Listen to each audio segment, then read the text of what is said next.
I'd like to introduce our next speaker, Senate President Pete Kelly.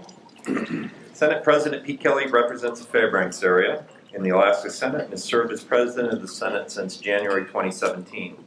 Senator Kelly was born and raised in Fairbanks, graduated from Monroe Catholic High School, and received a Bachelor's of Science in Management from Liberty University.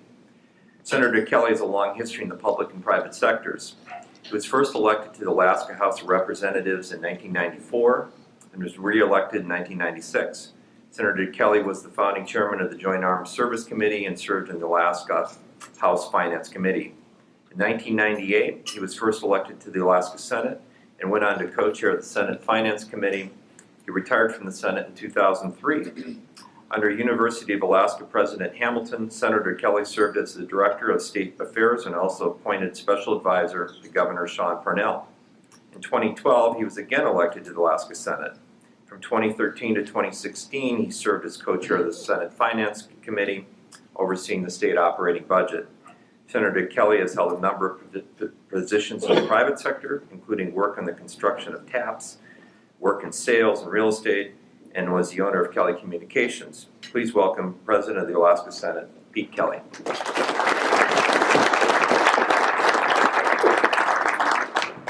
Thank you. Good morning, everyone. I'd love to come up and share a podium with Speaker Price. He's a good man.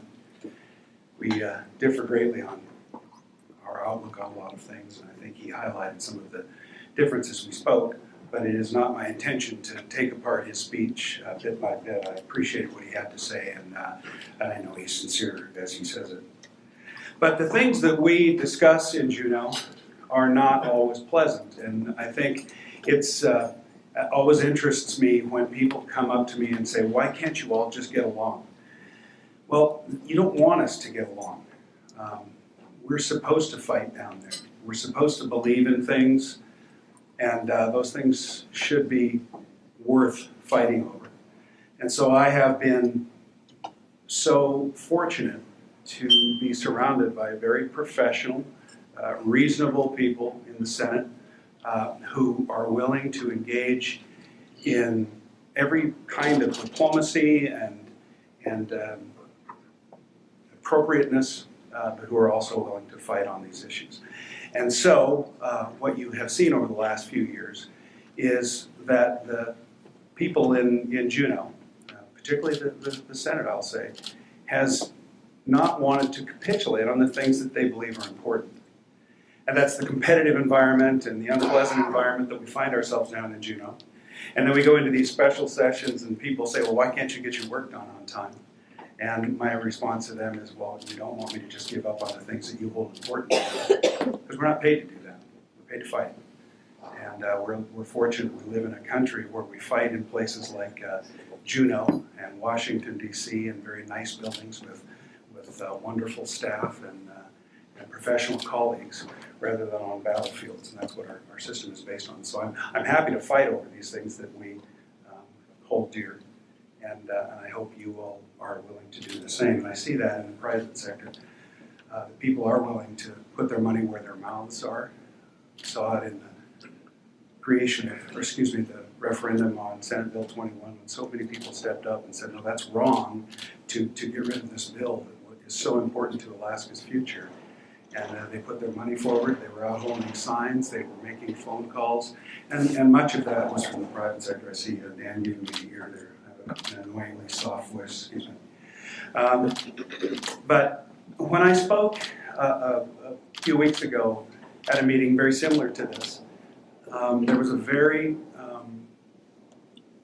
good person who I respect a lot, and she's given a lot to this state, but she made a comment that got me thinking. Because I respect her so much, I don't want you to think that I'm tearing apart what she had to say, but I haven't been able to shake it since she said it. She said, regarding the fiscal plan, she said, we all want to get to yes, and we all want the legislature to get to yes. And I started thinking of that, and fiscal plan has morphed into taxes. That's what it's about. It's about taking money out of the private sector and putting it into government. We've been in the throes of a recession in this state, And the idea of taking, and I think the previous speaker spoke about a $700 million tax, the idea of taking $700 million out of the private sector when you are the ones who are laying people off. By the way, the government sector isn't. There have been some lost jobs, but they've been mostly reassignments and can't think of the word. What they call it? Attrition. Thank you. Most of those have been through attrition, whereas the people in the private sector, you've had to say goodbye to colleagues and friends and talented people. And there's been an outflow of population in this state because of the economy is being in tough shape. So I don't want to get to yes on a plan that takes money out of the private sector. My goal this year is to get to no. If someone brings up the taxes, I'm getting to no. And the way we'll do that is we'll do that unpleasant thing that we do down there where we don't all get along. And if need be, we'll go into special session where people will ask, why can't you just get your work done? Well, again, I say, it's because I don't want to just capitulate on something that I don't think is in the best interest of the state of Alaska. And I believe actually is counter to the best interest of Alaska. You know, Alaskans don't have this intrinsic desire to have a plan. People who are kind of government types come up to me in airports, meetings like this, and they say, well, we have to have a plan, we have to have a plan, we have to have a plan. We do have a plan. Actually, the Senate has a plan that we put forward that we agreed on, the House agreed on, and the governor's office agreed on. It was the POMV plan. Actually, the Senate did it twice. We passed SB 128, which was a POMV plan that will fund government well in the future using our reserves. And we did that in an election year. We passed that in an election year. And a couple of our people went through some pretty difficult times getting reelected. But the fact that it was an election year didn't stop us. By the way, that was another thing that the person said at that meeting that kind of didn't sit well with me. She said, well, I know it's an election year, so it's tough. Well, many of us don't think that way. We're going to do the right thing. It's going to be difficult, and some of us are going to lose our elections. But that's the best system that we have in place. It isn't forming up this system of government where government always survives, no matter what. And legislators don't have to make the difficult decisions of choosing between good options of which ones to fund and which ones not to fund. In the future, we have elections. And if people go down there and do the right thing on funding, they'll get reelected. And if they don't, well, then they won't get reelected. And that's how we control our government. It's not by putting in place these regimes, these regimes that take money out of the private sector forever, just so the public sector can be protected. But as I said, I don't think the people have this intrinsic desire for a plan. They do have a desire for their ability to produce and hold jobs, and they do have a desire for government to stay out of their bank accounts and out of their businesses.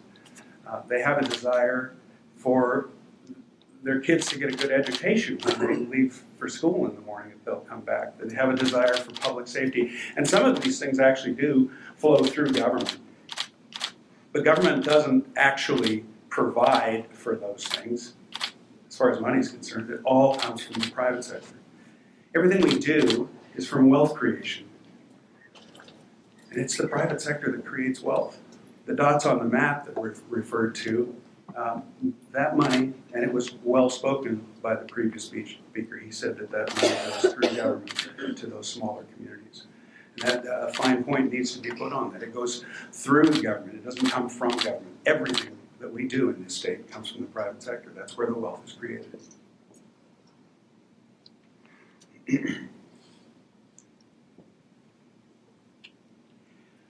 Another thing, too, is that there is such a worry about the state government that somehow if state government has a difficult time funding what it does, that we're just going to kind of collapse or something. There's this calamitous description of what will happen if the state doesn't have enough money.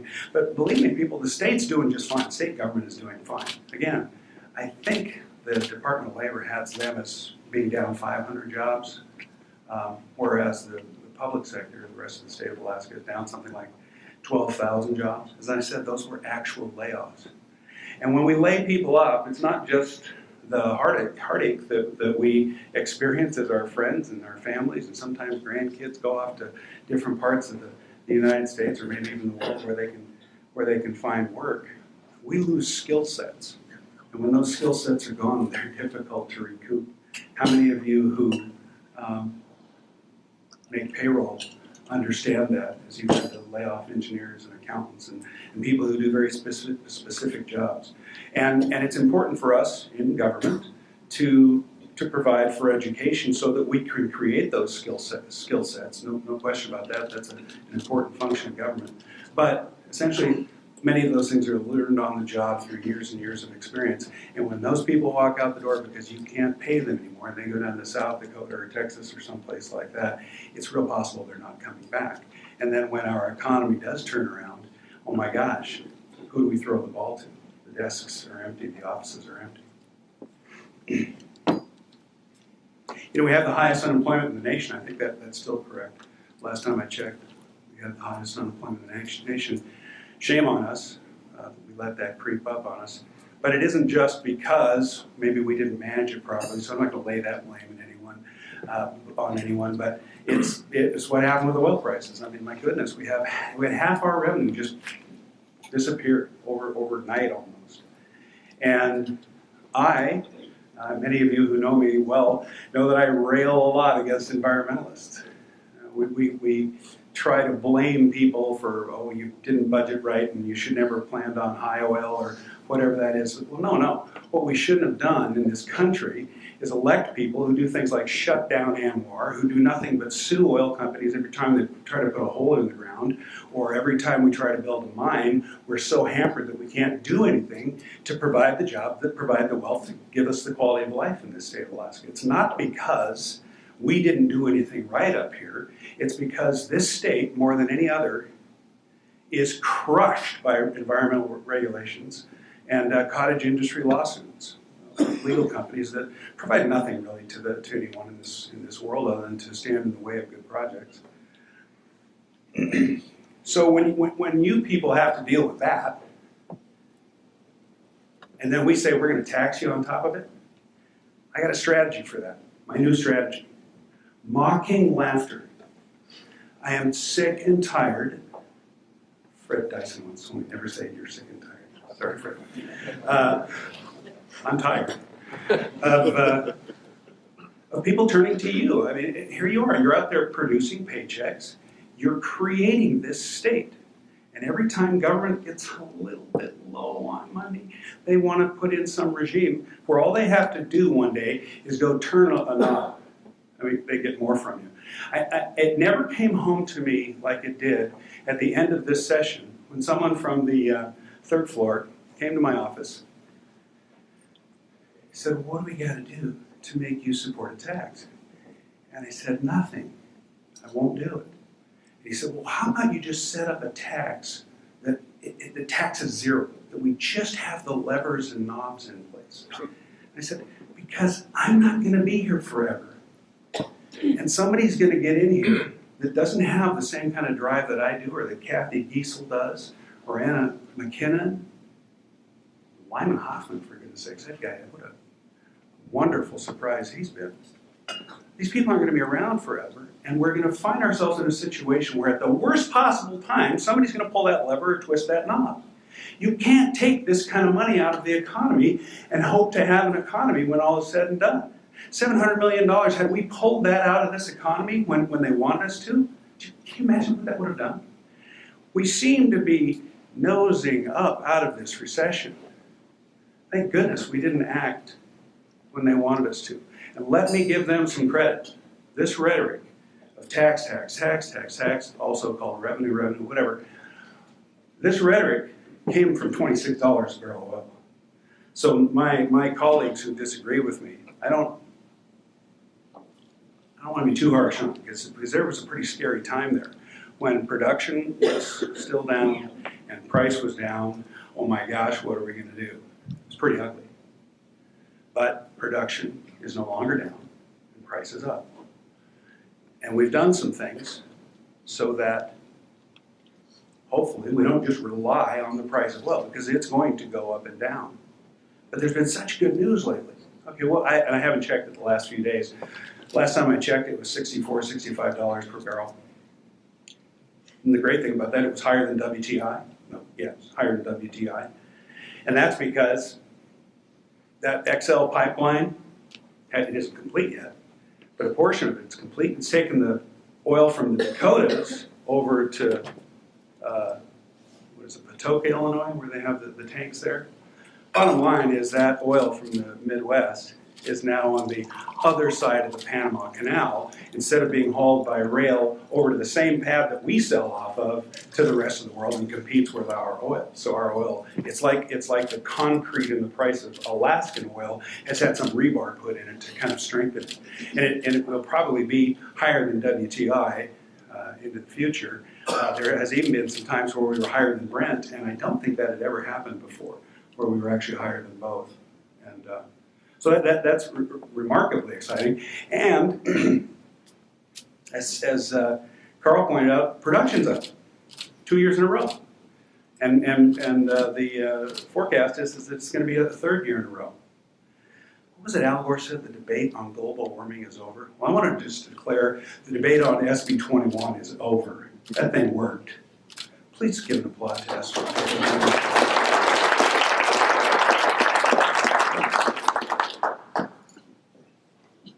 So, I think you invited me here to talk about what the Senate was going to do, and I won't take too much time on that because it isn't that much different from last year. Last year, I spent most of my time talking to you about this philosophical divide that was forming up, where we have proof, I mean, documented proof that the Democrat Party in Alaska has become a socialist party. Remember, they voted 80% in this state for Bernie Sanders. Double-digit victories in every single district in the state. It's no longer disparaging to call Democrats, this man is not a socialist, by the way, it's no longer disparaging to call Democrats socialists in this state because, well, that's what they call themselves now, I think. But the point is, there was this huge philosophical divide between the two of us, and that was what we saw that was coming up that we were going to have to fight. So we came up with some guiding principles that guided us through this session. They were on my door the whole year. First day of session, we went into our leadership meeting, and then we had a caucus, and Bruce Tangeman, many of you know him, he works for the majority now. He came in with the guiding principles, put them on my door on one of them, and the action plan on the other. And I think we took them down in October, so it was through the whole time. They might actually still be up there. But they were simple. Government should be limited and people should be free. Now that sounds way too broad, I understand, but it's kind of like a constitution. It's just an overarching principle that causes us in the Senate to keep touch with the fact that we serve at the pleasure of the people. Government serves at the pleasure of the people, not the other way around. The other principle that we wanted to make sure that we stuck with, because we never want to be insensitive to government workers, for goodness sakes.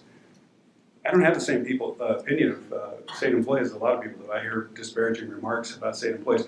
I don't have those disparaging remarks because mostly I found them extremely professional and hardworking people. So, one of the principles was the loss of any job is a tragedy. We have to view state job losses that way too. We don't want layoffs necessarily. But when the two jobs come in conflict, when the private sector job comes in conflict with the public sector job, and you have to choose between them, we're always going to prefer the private sector job. Why? It goes back to what I said earlier. It's because that's where wealth comes from. And the way they come in conflict is through this entire tax debate. The tax debate was essentially, if you could boil it down to a couple of sentences, it was, we have to save government jobs. And the way we're going to do it is take money away from the private sector. So that the unfortunate result is private sector employees, they're going to lay people off. Or they're going to diminish services, shut down operations, whatever. Point is, that's when you have a conflict between a private sector job and a public sector job. Was when government types like us start saying the public sector jobs are more important and we have to take money away from you to keep those afloat. We say, no, we have to prefer the private sector jobs. But we have to protect those public sector jobs as much as we can. because the loss of a job, regardless of what it is a tragedy. If we can prevent it, we must.